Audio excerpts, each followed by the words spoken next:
Paper leak मामले को लेकर देश भर के युवाओं में इन दिनों केंद्र सरकार के खिलाफ भारी आक्रोश है। साथ ही सियासत भी चरम पर है। उत्तराखंड के पूर्व सीएम ने केंद्र और राज्य सरकार के शिक्षा मंत्री से इस्तीफे की मांग की है। नमस्कार, आप देख रहे हैं न्यूज स्पेशल और मैं हूं आपके साथ निशी भाटिया। उत्तराखंड के पूर्व मुख्यमंत्री हरीश रावत ने पेपर लीक मामले को लेकर केंद्र और राज्य सरकार को निशाने पर लिया है। हरीश रावत का कहना है कि बीजेपी की सरकार ने देश और प्रदेश की शिक्षा व्यवस्था का पूरी तरह कबाड़ा कर दिया है, लिहाजा केंद्रीय मंत्री के साथ ही राज्य सरकार के शिक्षा मंत्री धन सिंह रावत को भी इस्तीफा दे देना चाहिए। इस पर राजनीति चरम पर है। चाहे हैं कि शिक्षा की परीक्षा प्रणाली को सुधारो कहने के लिए, और शिक्षक गण आए हैं कि तुमने अनावश्यक हमारे ऊपर जो चीज की थोप दिया है जिसका कोई औचित्य नहीं है, उसके खिलाफ आवाज बुलंद करने के लिए आए हैं। दोनों इस शिक्षा प्रणाली के शिकार हैं और अब तो दोनों के ऊपर वाटर कैनन का इस्तेमाल करना, लाठी का इस्तेमाल करना, छात्र भविष्य है और शिक्षक हमारे पथ प्रदर्शक हैं, इन दोनों पर वाटर कैनन और लाठी चार्ज किया गया, मैं इसकी घोर निंदा करता हूँ, करता हूँ और ये अब हमारी लड़ाई को और ज्यादा आगे बढ़ाने का काम करेगा। उत्तराखंड के पूर्व मुख्यमंत्री हरीश रावत ने कहा कि जब लाखों छात्रों का भविष्य दांव पर लगा हो और परीक्षा की निष्पक्षता पर सवाल उठ रहे हो, तब जिम्मेदारी तय होना जरूरी है। उन्होंने केंद्रीय शिक्षा मंत्री धर्मेंद्र प्रधान से नैतिक आधार पर इस्तीफा देने की मांग की है।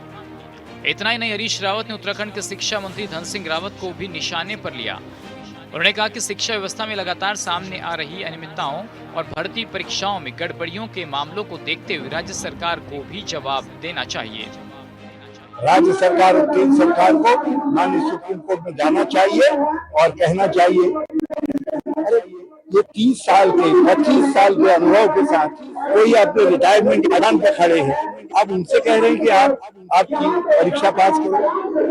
ये परीक्षा, ये लोगों को परीक्षा पास करवाते हैं और इनसे यदि आप कहेंगे तुम परीक्षा दो, तो ये कहाँ का उचित है। और सत्यता ये है कि ये भविष्य के कर्णधार तैयार कर सकते हैं, ये लोगों को शिक्षित कर सकते हैं, शिक्षा दे सकते हैं, लेकिन परीक्षा देने की उम्र एक उम्र होती है, वो उम्र से निकल गए हैं। यदि आज हरीश रावत जो बीए पास है उससे कहा जाएगा हाई स्कूल की परीक्षा में बैठो, तुम हाई स्कूल के लायक हो नहीं हो, तो ये कितना अपमानजनक है।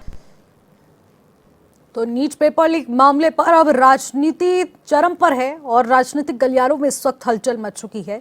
लेकिन आखिरकार उत्तराखंड की सियासत में कांग्रेस का नीट पेपर लीक मामले को लेकर सरकार पर सीधा आरोप भी है। आखिरकार क्या कुछ चल रहा है राजनीति में, इस पर ज्यादा अपडेट के साथ प्रशांत धीमान हमारे संवाददाता सीधे न्यूज रूम से हमारे साथ लाइव जुड़ रहे हैं। प्रशांत, नीट पेपर लीक मामले को लेकर राजनीति देखने को मिल रही है, प्रदेश में कांग्रेस इसको लेकर विरोध प्रदर्शन करती हुई नजर आ रही है। आखिरकार क्या कुछ मांगे रखी गई इस प्रदर्शन से, आखिरकार सरकार पर क्या प्रेशर क्रिएट करने की बात हो रही है? देखिए निशी, मैं आपको बता दूं, जब देश भर के अंदर नीट पेपर लीक मामले के बाद सरकार के खिलाफ विपक्षी दल हो या स्टूडेंट्स हो या एनएसयूआई हो, उन्होंने जो है मांग उठाई और धर्मेंद्र प्रधान के इस्तीफे की बात की। उसके बाद जब उत्तराखंड के अंदर कल यानी बात करें तो एनएसयूआई ने कांग्रेस कार्यालय से प्रदर्शन शुरू किया और सचिवालय का घेराव किया, जहां खुद पूर्व मुख्यमंत्री हरीश रावत वहां पे पहुंचे और पूर्व मुख्यमंत्री ने मंच से ये आगाज किया और ये जो है आश्वासन जो है लोगों को दिया कि भाई अगर हमारी सरकार आती है तो कहीं ना कहीं पेपर लीक के मामलों में वो जो है सुधार आएगा और पेपर लीक नहीं होंगे, हम कोई ऐसी रणनीति बनाएंगे छात्रों के लिए। और कहीं ना कहीं हरीश रावत ने ये भी कहा कि धर्मेंद्र प्रधान के साथ साथ जो धन सिंह रावत हालांकि राज्य के शिक्षा मंत्री हैं, उनके भी इस्तीफे की मांग उठनी चाहिए। हरीश रावत ने साफ साफ कहा कि दोनों ने मिलकर जो है शिक्षा का कबाड़ा कर दिया है। ऐसे में निशी लगातार जो है एनएसयूआई के छात्र हों या फिर स्टूडेंट्स यूनियन हों, तो लगातार जो है धर्मेंद्र प्रधान के इस्तीफे की मांग निशी लगातार जो है वो उठती जा रही है। बिल्कुल, देखिए जिस तरीके से एक तरफ छात्रों के भविष्य को लेकर कांग्रेस चिंतित है, कॉकरोच जनता पार्टी चिंतित है, बहुत सारे विपक्षी दल और हमारे खासकर युवा काफी ज्यादा चिंतित हैं क्योंकि मामला ही कुछ इस तरीके का है। लेकिन आखिरकार जो इस वक्त कांग्रेस इसको लेकर प्रदर्शन कर रही है, इसका एजेंडा क्या है, आखिरकार इसके पीछे का उद्देश्य? देखिए ऋषि, मैं आपको बता दूं, आने वाले समय में उत्तराखंड के अंदर चुनाव हैं, ऐसे में बहुत अहम हो जाता है कि भाई विपक्ष को कोई ना कोई मुद्दा जरूर भुनाना है। ऐसे में अगर नीट पेपर लीक को बात करें तो कहीं ना कहीं युवा जो है इससे टारगेट होता है और युवा जो है वो पार्टी की ओर जो है आकर्षित होते हैं। जब कोई भी पार्टी ये मांग उठाती है कि भाई नीट पेपर लीक का मामला हो या अन्य जितने भी पेपर लीक हुए हैं उसमें कहीं ना कहीं शिक्षा मंत्री को इस्तीफा देना चाहिए, इसमें सरकार जिम्मेदार है, तो ऐसे में युवाओं का वोट खींचने की ओर सभी जो है पार्टियां जो है उसमें लगी हुई हैं। और ऐसे में लगातार कांग्रेस भी राज्य के अंदर जो है अपनी बढ़त बनाने की कोशिश कर रही है युवाओं के बीच। और एनएसयूआई ने खुद कल ये बताया, अगर राष्ट्रीय अध्यक्ष विनोद जाखड़ वहां पे पहुंचे, कि एनएसयूआई पूरे देश में इस तरीके के जो है आंदोलन चलाएगा और इस तरीके के प्रदर्शन करेगा जहां छात्रों की मांग उठानी बहुत जरूरी होगी। और ऐसे में धर्मेंद्र प्रधान का इस्तीफा मांगा जाएगा और धर्मेंद्र प्रधान जब तक इस्तीफा नहीं दे देते हैं तब तक लगातार विपक्षी पार्टी हो, वो कांग्रेस हो उत्तराखंड के अंदर या एनएसयूआई हो, वो लगातार प्रदर्शन सरकार के खिलाफ, धर्मेंद्र प्रधान के खिलाफ करते रहेंगे। ठीक है प्रशांत, आप हमारे साथ बने रहेगा। केदार सिंह रावत पूर्व विधायक है भारतीय जनता पार्टी के, उनसे सीधे बातचीत करने की कोशिश करते हैं। केदार जी, बहुत बहुत स्वागत करूंगी आपका न्यूज स्पेशल में चर्चा के लिए। ठीक है, तो शायद केदार जी तक हमारी बात नहीं पहुंच पा रही है, उनसे संपर्क साधने की कोशिश करेंगे। लेकिन उससे पहले एक बार फिर से इस मामले पर प्रकाश डालते हैं कि आखिरकार ये पूरा मामला कितना बड़ा युवाओं के लिए विषय बन चुका है, उनके भविष्य से जुड़ा कितना बड़ा सवाल इस वक्त खड़ा हो चुका है। प्रशांत हमारे संवाददाता भी हमारे साथ बने हुए हैं न्यूज रूम से ज्यादा अपडेट के साथ। प्रशांत, देखिए एक तरफ इसको देखने को मिल रहा है कि कांग्रेस इस मुद्दे को भुनाने की कोशिश कर रही है, इसे राजनीतिक फायदा देख लिया जाए या फिर छात्रों के भविष्य को लेकर कांग्रेस की गंभीरता, लेकिन आखिरकार जो नैतिक कर्तव्य बनता है सरकार का, उसके जरिए सरकार को क्या ये स्टेप लेने की जरूरत है और अभी सरकार इस ओर क्या ध्यान केंद्रित कर रही है? कुछ प्रतिक्रिया आई है सरकार की ओर से? देखिए निशी, कुछ बड़े नेताओं का ये कहना है कि जब पहले रेल दुर्घटनाएं होती थी या जिस भी तरीके की दुर्घटनाएं होती थी उसके बाद वो मंत्री भी इस्तीफा देता था, दे दिया करता था।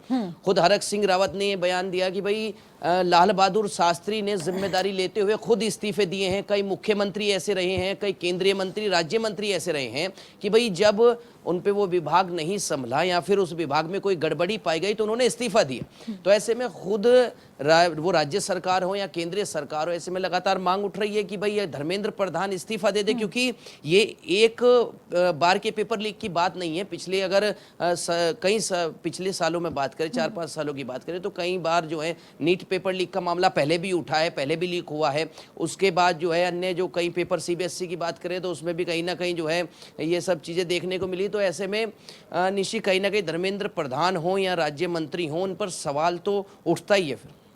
बिल्कुल, और ऐसा कहा जा रहा है कि अभी तक देखने को मिला है 72 ऐसी परीक्षाएं हैं जो कि धांधली का शिकार हुई हैं। कई पेपर्स लीक हुए हैं तो पेपर में अनियमितताएं हैं, तो वहीं मार्किंग में कुछ ना कुछ दिक्कतें। आखिरकार इस तरीके के जो मामले आ रहे हैं एक के बाद एक, बच्चों के भविष्य से जुड़ा एक बहुत बड़ा सवाल है। सरकार इस ओर क्या गंभीरता से कोई एक बड़ा कदम उठाने वाली है? देखिए निशी, मैं आपको बता दूं, अभी जब दोबारा पेपर हुआ तो नीट के अंदर खुद प्रधानमंत्री नरेंद्र मोदी ने कहा कि इसकी जिम्मेदारी जो है वो सेना को सौंप दी जाएगी। और सेना के जो हवाई यात्रा करने वाले हवाई जहाज विमान है उसमें जो है नीट पेपर को जो है उसमें पेपर को एक जगह से दूसरी जगह भेजा जाएगा। ऐसे में प्रधानमंत्री नरेंद्र ठीक है प्रशांत, आप हमारे साथ बने रहिए। हमारे साथ केदार सिंह रावत जुड़ रहे हैं जो कि पूर्व विधायक हैं भारतीय जनता पार्टी के, उनसे बातचीत करते हैं। केदार जी, मेरा आपसे सवाल ये है कि आखिरकार विपक्ष आरोप लगा रहा है कितनी परीक्षाएं लीक हो रही हैं, अक्सर देखने को मिल रहा है। अब तो इतनी बड़ी परीक्षा, नीट जैसी परीक्षा का पेपर लीक हो जाता है, मामला बेहद गंभीर है। 22 से ज्यादा बच्चे सुसाइड कर चुके हैं, बहुत सारे बच्चे इस वक्त डिप्रेशन में हैं, बच्चों के भविष्य को तो अंधकार में डाल दिया है। अब बच्चे कह रहे हैं कि धर्मेंद्र प्रधान इस्तीफा दे, लेकिन कांग्रेस जब प्रदर्शन करने सड़कों पर उतरती है इनके हक में, तो उनका साफ कहना है कि अब उत्तराखंड के शिक्षा मंत्री भी इस्तीफा दे दें। क्या कहना चाहेंगे आप नैतिक जिम्मेदारी के आधार पर? जी नमस्कार, आपके माध्यम से दर्शकों को भी नमस्कार। जी। देखिए, ये जो पेपर लीक का प्रकरण है, ये निश्चित रूप से गंभीर प्रकरण है। इसमें जो हमारे जो नौजवान हैं वो परेशान होते हैं बार बार इस तरह की अगर घटनाएं हों, लेकिन इसके लिए सरकार की ओर से तो जो भी तात्कालिक कदम हैं, जो भी आवश्यक कदम हैं जांच के, वो उठाए गए हैं और निश्चित रूप से दोषी लोगों के विरुद्ध जो है कार्रवाई की जाएगी और की जानी चाहिए, सख्त से सख्त कार्रवाई की जानी चाहिए, ताकि भविष्य में इसकी आगे पुनरावृत्ति न हो और उस पे जो है नकेल कसी जाए। लेकिन ये भी जरूरी नहीं है कि जैसे अब विपक्ष तो राजनीतिक रूप से राजनीतिक मुद्दा बनाएगा ही। मंत्री या मंत्रियों की वजह से, मंत्री की वजह से थोड़ी वो पेपर लीक हुआ है, मंत्री तो कार्रवाई करेंगे। तो ये तो राजनीति अपनी जगह केदार पे जी, है। ये तो पहले की परीक्षाओं में भी यही कहा गया था ना कि कार्रवाई करेंगे, आगे से ऐसा नहीं होगा, नकल विरोधी कानून आप लेकर आते हैं। लेकिन इससे पहले भी बहुत सारी परीक्षाएं लीक हुई है, अब नीट जैसी बड़ी परीक्षा लीक हो चुकी है। अब इस तौर पर मैं आपसे जानना चाहूंगी कि जो उस पद पर बैठा है, संवैधानिक पद संभाल रहा है, जिसके अंतर्गत ये सारी जिम्मेदारियां आती हैं, क्या उस व्यक्ति को इस्तीफा दे देना चाहिए? क्या बनती है उसकी जिम्मेदारी, मैं आपसे जानना चाहूंगी। नहीं, देखिए, जिम्मेदारी हो तो जो है ऐसा तो किसी संविधान में या कानून में तो ऐसा लिखा नहीं है। वो तो अपने उसके बात है कि कोई जो है किस तरह से उसको लेता है, लेकिन कानून और संविधान में तो ऐसा कोई प्राविधान नहीं है कि अगर इस तरह का कोई अपराध होता है तो फलाना इस्तीफा देगा, या पेपर लीक होता है तो फलाना इस्तीफा देगा, चोरी डकैती होती है तो फलाना इस्तीफा देगा। देखिए, अपराध तो जो अपराधी हैं वो तो अपराध करते ही हैं, ऐसा नहीं है। कानून अपनी जगह पे, सारी व्यवस्थाएं अपनी जगह पे, तो ऐसा तो नहीं है कि अपराध खत्म हो गया। अपराध जो है अपनी जगह पे है, लेकिन उस अपराध पे सख्ती से नकेल कसी जानी चाहिए और उस पे तत्कालिक जो है तत्काल कार्रवाई जो है होनी चाहिए, ताकि उसका एक डर है, अपराधी जो तत्व हैं उनमें अपराध करने से पहले जो है डर भय रहे कि हाँ भाई इस तरह की कार्रवाई। तो केदार जी, आप मानते हैं कि ये जो बार बार परीक्षाएं लीक हो रही हैं, बच्चों का भविष्य खराब होता जा रहा है, उनकी जो विश्वसनीयता है वो तो बिल्कुल जीरो हो चुकी है, क्योंकि नीट जैसी जब बड़ी परीक्षा लीक हो सकती है तो फिर तो परीक्षाओं की हम बाकी बात तो रहने ही देते हैं। अब आखिरकार उस विश्वास को आप लोग कैसे वापस लेकर आएंगे, ये तो देखने वाली बात रहेगी ना, क्योंकि अभी वो विश्वास कायम करने के लिए कोई ना कोई बड़ा कदम तो उठाना पड़ेगा। हाँ, उसमें जो जिम्मेदार लोग हैं उनको बड़ा कदम उठाना चाहिए। उनको जो है तात्कालिक कोई कार्रवाई ऐसी अमल में लानी चाहिए जिससे कि एक संदेश जाए कि हाँ भाई हमने जो है कोई इस पे तात्कालिक कार्रवाई की और गंभीरता से जो है विषय को लिया है, गंभीर विषय है। ठीक है केदार जी, आप हमारे साथ बने रहिए। हमारे साथ तो शूरवीर सजवान, जो कि पूर्व मंत्री हैं कांग्रेस के, वो भी इस वक्त हमारे साथ बातचीत के लिए जुड़ रहे हैं।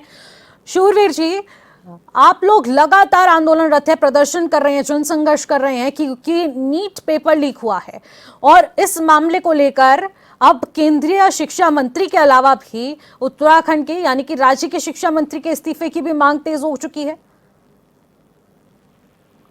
देखिए, उस हर व्यक्ति के इस्तीफे की मांग जनता करेगी और वो लोग करेंगे जो प्रभावित हुए हैं, जिसकी जिम्मेदारी है और जो अपनी जिम्मेदारी का निर्वहन ठीक से नहीं कर रहा है। जितनी भी एजेंसियां इनसे जुड़ी हुई हैं पूरे देश में, और आज तो देश का नौजवान जागरूक हो गया है, उसको पता हो गया है कि कौन सी शख्सियतें जो नौजवानों को 2 करोड़ नौकरियां देने का वादा करने के बाद नौकरियों पर नहीं लेना चाहते और ऐसा गोलमाल कर दिया गया है।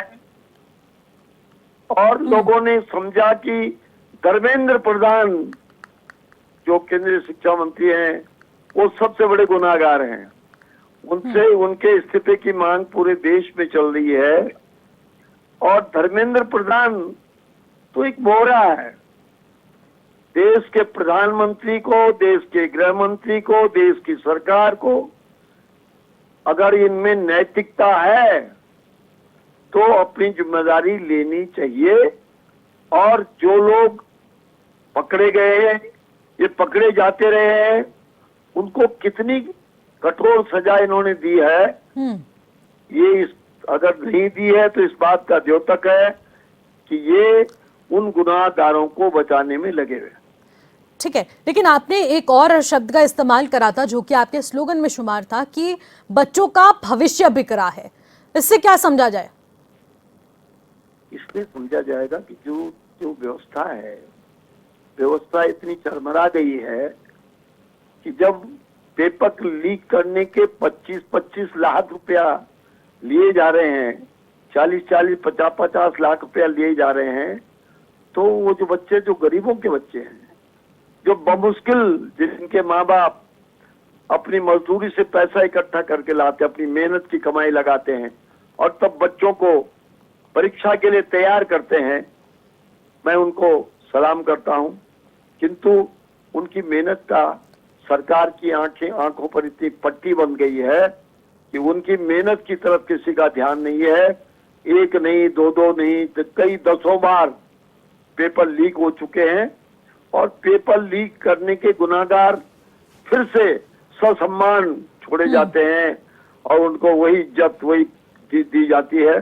तो आज व्यवस्था पूरे देश में चरमरा गई और जो गुनाहगार हैं, जो बड़े पदों पर बैठे हुए हैं, चपरासी नहीं पकड़ा जाना चाहिए, पकड़ा वो जाना चाहिए जो शीर्ष पद पर है। तो धर्मेंद्र प्रधान तो बलि का बकरा बन रहा है, पर शीर्ष पद पर जो सज्जन बैठे हैं, जो देख रहे हैं और जिन्होंने वादे किए थे लोगों से। तो आप इसे प्रशासनिक विफलता मान रहे हैं या फिर राजनीतिक संरक्षण? देखिए, ये राजनीतिक रूप से षड्यंत्र है और प्रशासनिक अकुशलता है, जिसके कारण ये सब कुछ हो रहा है। राजनीतिक लोग अगर इच्छा शक्ति हो, लाल बहादुर शास्त्री जी ने एक बार जब वो रेल मंत्री थे, रेल गाड़ी का एक्सीडेंट हो गया और उन्होंने कहा मेरी जिम्मेदारी है, उन्होंने इस्तीफा दे दिया। और ऐसे न जाने कितने केस कांग्रेस के जमाने हुए हैं, पर अब तो नैतिकता नहीं रह गई है। अब परंपराओं का कोई ख्याल ही नहीं रखता, अब अनुकरण अच्छी बातों का कोई करता नहीं। लेकिन शूरवीर जी, अभी हमारे साथ भाजपा के पूर्व विधायक जुड़े, उन्होंने कहा कि ऐसा कहीं संविधान में लिखा हुआ नहीं है कि अगर ऐसा कुछ होता है तो उसको अपने पद से इस्तीफा देना पड़ेगा। तो हम ऐसा नहीं करेंगे, हम कार्रवाई करेंगे। और जो संविधान की कसम खाते हैं, जब कोई भी विधानसभा का सदस्य बनता है, मंत्रिमंडल का सदस्य बनता है और वो संविधान की कसम खाता है, वो अपने देश के ग्रंथों की कसम खाता है, वो कस्में निभाते हैं कभी कोई? नैतिकता जब समाप्त हो गई तो कस्में वादे तो सब खत्म हो गए।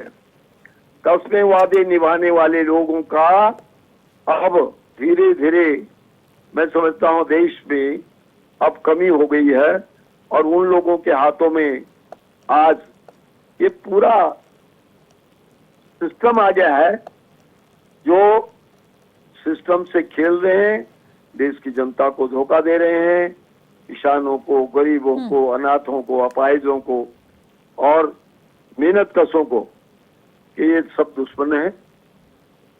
मेहनत कशों की वो लोग सलाम करते थे उनकी मेहनत से, और आज देश की सीमाओं पर जो नौजवान हमारे देश की रक्षा कर रहे हैं उनके साथ भी खिलवाड़ हो रहा है। ठीक है, एक और सवाल लेना झूठ बुलवाया जा रहा है। ठीक है शूरवीर जी, मैं आपसे ये भी जानना चाहूंगी, जब नीट पेपर लीक होता है, आप उसको लेकर प्रदर्शन कर रहे हैं, हरीश रावत कह रहे हैं कि धर्मेंद्र प्रधान इस्तीफा तो देंगे लेकिन राज्य शिक्षा मंत्री भी इस्तीफा देंगे। आखिरकार राज्य शिक्षा मंत्री का इसमें इस्तीफा क्यों? जो जिस सिस्टम से जुड़े हुए हैं और शिक्षा और स्वास्थ्य जैसी समस्याओं से जो लोग जूझ रहे हैं, उनके लिए जो गुनाहगार है देश में कोई भी, वो सब इस्तीफा, अगर नैतिकता होगी तो इस्तीफा देंगे, नैतिकता नहीं होगी तो लोग थू थू कर रहे हैं और वो बेशर्मी से थू थू को चाट रहे हैं। तो शूरवीर जी, आपके पास सिर्फ इस्तीफे की राजनीति है या फिर इसके अलावा भी कोई रोड मैप है आपके पास जिससे बच्चों के अंदर वो विश्वसनीयता बनी रहे परीक्षाओं को लेकर और वो फ्री अपने एग्जाम्स दे सकते हैं? कुछ है आपके पास रोड मैप?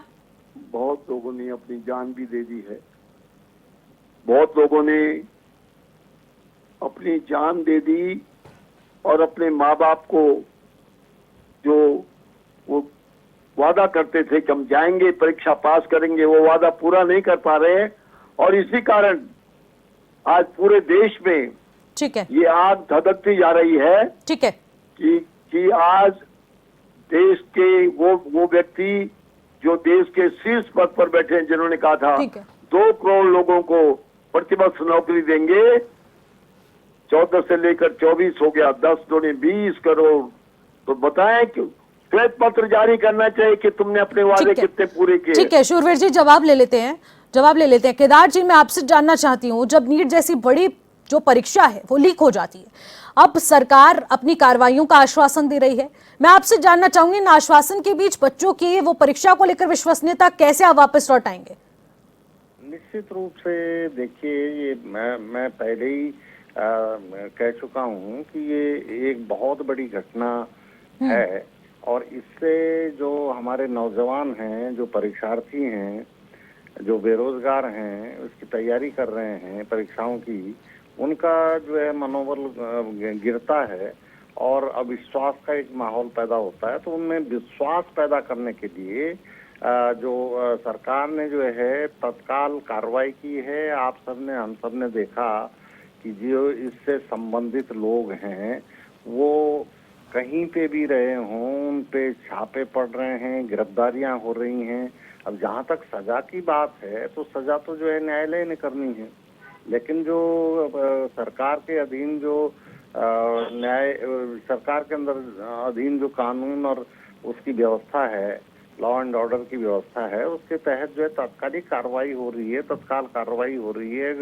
दोषियों को गिरफ्तार किया जा रहा है, उनके विरुद्ध जो है कार्रवाई चार्जशीट अदालत में जो है दाखिल होगी। अब सजा तो जो है वो अदालत का कार्य है कि न्यायालय जो है क्या सजा करता है, क्या नहीं करता है।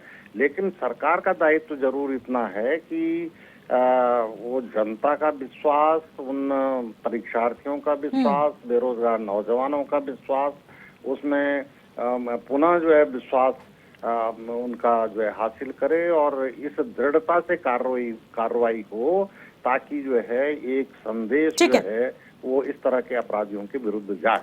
ठीक है केदार जी, शूरवीर जी, बहुत बहुत शुक्रिया हमारे साथ जुड़ने के लिए, बातचीत करने के लिए।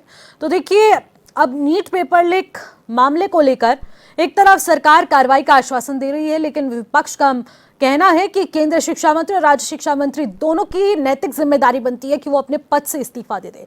लेकिन इस्तीफे की राजनीति और उसके बाद कार्रवाई का आश्वासन क्या कामयाब हो पाएगा और बच्चों के भीतर जो विश्वसनीयता है परीक्षा को लेकर, आखिरकार वो वापस लौट पाएगी या नहीं, ये गंभीर सवाल है और सरकार इसका जवाब बेहतर तरीके से दे सकती है। फिलहाल मुझे दीजिएगा इजाजत, नमस्कार।